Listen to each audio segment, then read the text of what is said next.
Hey guys, today's video is going to be a little different. I guess you'd call it an informational blog, or vlog. At least that's what I'm going to call it, I guess. It's not a product review, it's not an unboxing. Pretty much, if any of you follow me on Facebook at all, you know that I ended up going to the hospital last week and staying there overnight. So this is just kind of like my story of why I ended up at the hospital, and my visit there, and how I'm recovering. So I guess to start things off, the main reason of this story is I have the Mirena. For those of you who don't know what the Mirena is, it's birth control. It's called an IUD, which is an intrauterine contraceptive device. Pretty much it was a T-bone shaped piece of plastic that the doctors put inside my uterus, and it let off hormones to stabilize my cycle.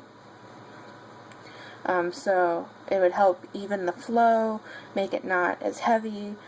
Sometimes I wouldn't have a cycle at all. It's also birth control. It's supposed to be in there for 5 years, or it can be in there for up to 5 years. It's good for 5 years.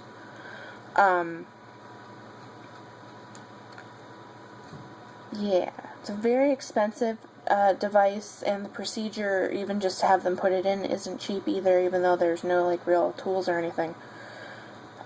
Even with insurance, it's quite pricey. So I got that put in last June of 14, and I hadn't had any problems with it. And then back in August, I started my flow, which was fine, because sometimes you can have one, sometimes not. It was normal flow rate. It wasn't that big of a deal. I didn't really think about it too much. I was like, oh, okay, it's that time. That went on for about 4 weeks, and then I was like, okay, this is getting tiring, but by that point it was the first week of September, and I had my annual scheduled for the 22nd, and I had to call 2 months in advance to make my annual appointment. So I was like, well, I'll just keep, letting it do what it's doing, because it wasn't heavy or anything. It would go a couple days, and then it would stop for a few days, and then it would come back, and I was like, oh, hi. And it wasn't that big of a deal. So I was like, if it hasn't stopped by then, obviously we'll go over it at my annual. Then we went, the week before, we went to Fan Appreciation Party Weekend, which was the 11th, 12th, and 13th. So the week before that, Sunday through Thursday, I was having body issues because I started my new job, and I'm just not used to, my feet weren't used to standing that long, because I did 30 hours in those Saturday, Sunday, Monday, Tuesday, Wednesday, Thursday, 6 days. I did 30 hours in those 6 days, which isn't a lot, but it is when you're not used to standing. So I was having trouble with my feet, so I wasn't really concentrating on anything else. Then Friday, and I was still flowing, and it was still an even fine, rate. Then we left Friday morning. Friday was the 11th, and starting on Friday, my flow just got, super mega heavy. Like what it would be if I didn't have anything to regulate it. And I had actually forgotten how bad that can be. I had blood clots the size of golf balls. No joke. They hurt a lot. I had packed what I felt at the time, before starting the heavy flow, about 8 tampons, 8 super tampons, which we were leaving Thursday morning and coming back Sunday night. Or Friday morning and coming back Sunday night. So I was like, that'll be fine. I went through that amount on Friday. I was filling a super tampon with a super pad underneath of it within 2 hours. So I was a little alarmed, but there wasn't really much I could do about it at that point because we were up in Sandusky at the Kalahari. Our friend Edward had already paid for the room. We were already there. We already had our badges. It was a good time. I did not get to enjoy the water park, unfortunately, even though we had free passes with the rooms, because of my flow. My heavy flow continued throughout the weekend, continued Monday. I was very tired, but other than that, I just figured that was from all the work through the week, and then sleeping in places that were not my own bed, and all that. That's all I attributed it to.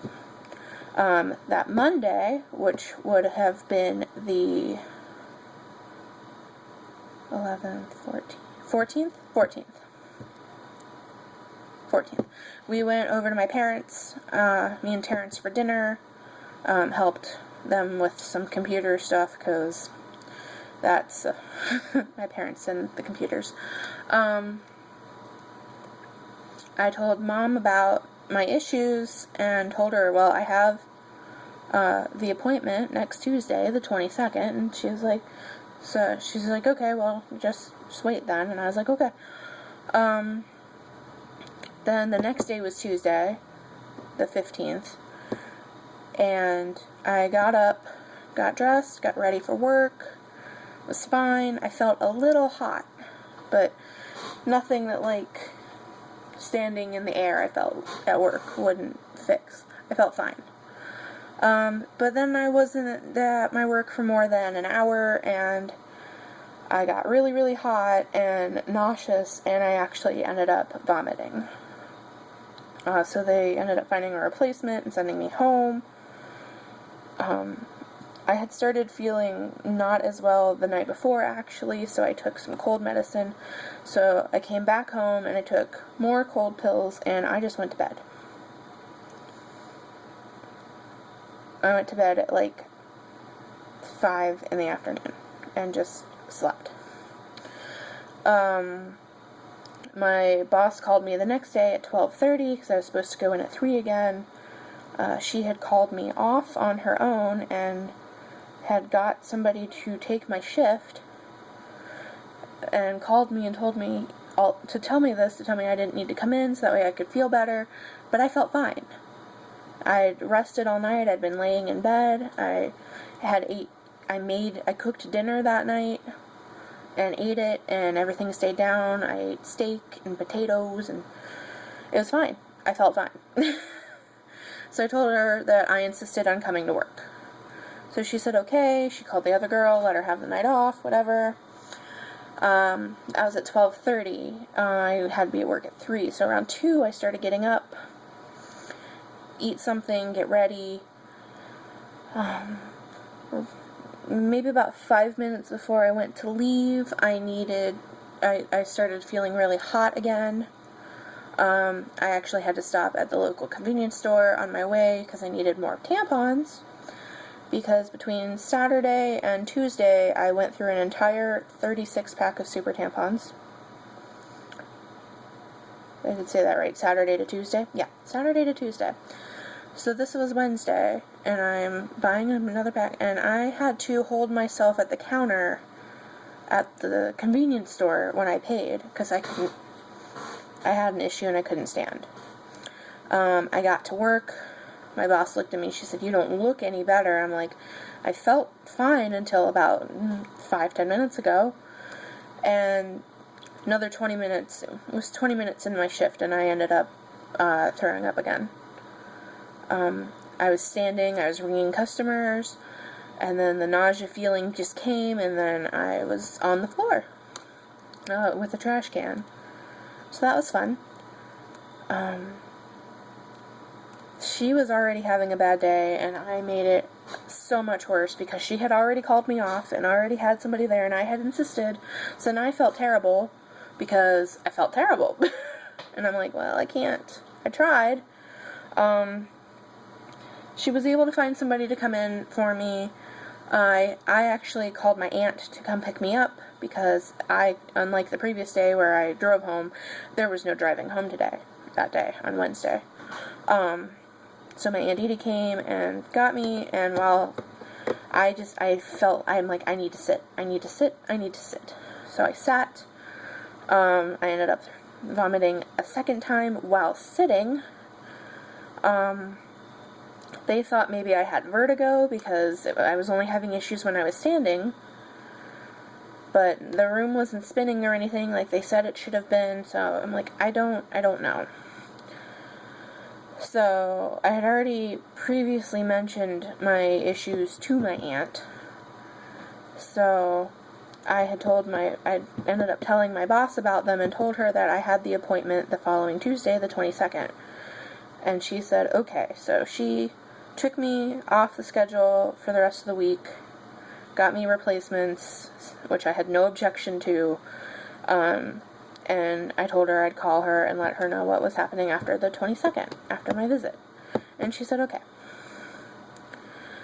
But when I got home, immediately after I got home, I called the doctor's office, my OB, and made an emergency appointment for the next day.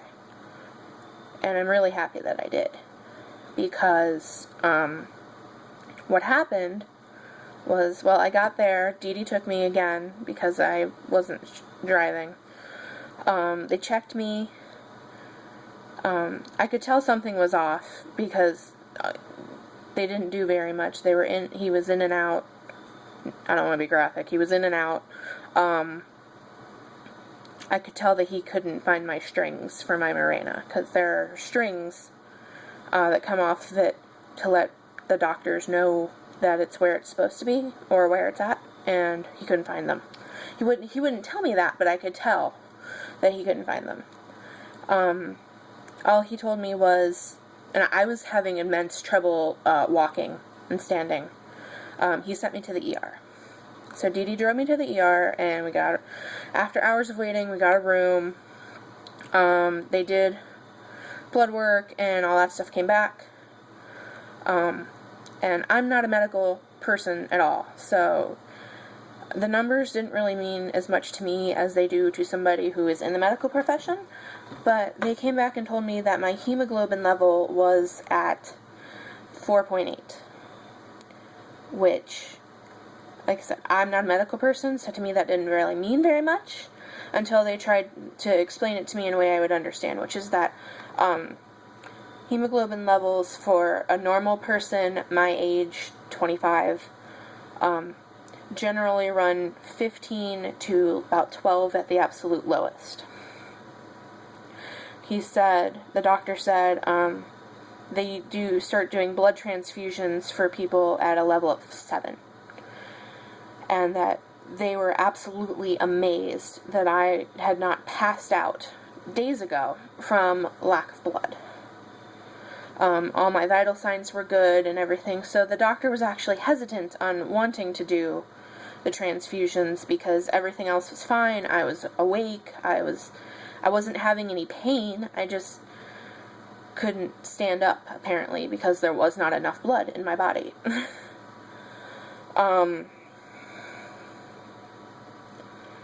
Finally, I signed the paperwork, and they did 3 units of blood. By that point, they decided they were going to keep me overnight.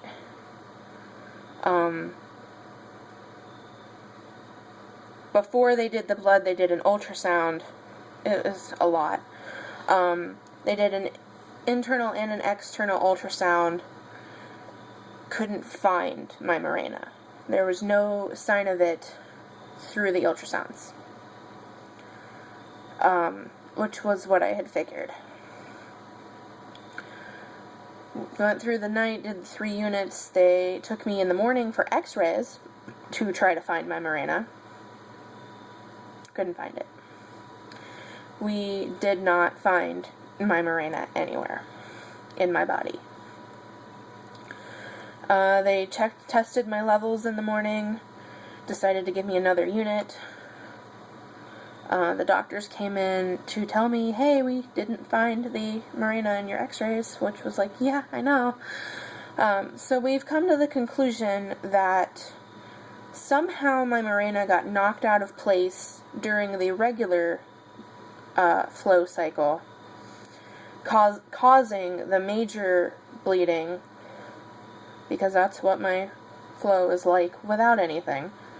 And at some point during the heavy bleeding, the Mirena just kind of came out with one of my clots. That's what we determined. And they did the final unit, they tested my levels, and I got to go home. It was about 8 o'clock the next day.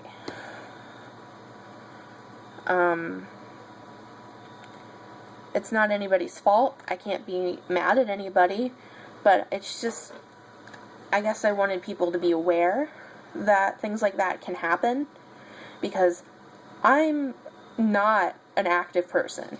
I'm not. I don't do sports. I don't go out riding bikes, motorcycles, and I don't I sit in front of my computer, I play video games, I watch anime, I play Dungeons and Dragons and tabletop games. I don't really go to the gym. I am not an active person. And I know that, and you can tell that. So the fact that something in my daily activity regimen knocked this thing out of place scares me. Because I don't lift things. I don't do things like that. So I can't figure out what activity I could have done to knock this thing out of place. I have no idea. And that's the scary thing to me. Not that it could happen. I'd heard that it could happen. I've had another friend where they lost it in her body. They found it, but it got knocked. But they couldn't find mine at all. And I'm not an active person. And that's what, I guess, the point I want to get across. Like I said, I can't be mad at anybody. It's not anybody's fault. It just kind of happened. It's marked down as a freak accident. But I guess, if anybody's considering getting an IUD in the future, or if you have one already, just be aware that these kinds of things can happen, because it took me out of work for 2 weeks. I have an immense amount of hospital bills coming my way, and doctor's offices, because I had 2 doctor's office visits. The emergency room, the regular room, the blood, the ultrasound, the x-rays. I know that every time you see somebody, you pretty much get charged.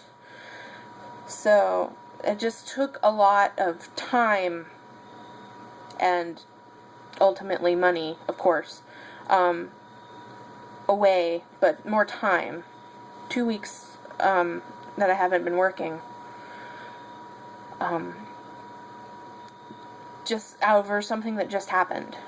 Where, if I hadn't gotten the Mirena, I guess, obviously this wouldn't have happened, because there wouldn't have been anything to lose if I had been on a different birth control or something. So, I just want people to be aware that even if you're not very active, apparently these things can still happen. As far as in the future, I go back tomorrow, the 24th, for my follow-up. As far as I know, I am in perfect functioning health. I should be able to go back to work next week. As far as birth control goes, right now they have me on the regular pill to stop the bleeding. I'm not sure what I'm going to do in the future, because for me the Mirena seemed like the perfect option. So we'll have to go through that list again. I'm not sure that I want to try the Mirena again, or any other IUD, just because I know that this kind of thing can happen now. So I'm not sure. But I guess I just wanted to get this out there, so if people are considering it or they already have it, that they know that this kind of stuff can just happen. And that's really all there is to it. So thanks, guys, for listening to my story. Like I said, I'm not a medical professional of any kind. If you want to check out more of my stuff, which is generally a whole lot more happier than this, product reviews, box openings and stuff like that, a lot of general nerdiness, you can always like and subscribe. And I'll see you guys later. Bye.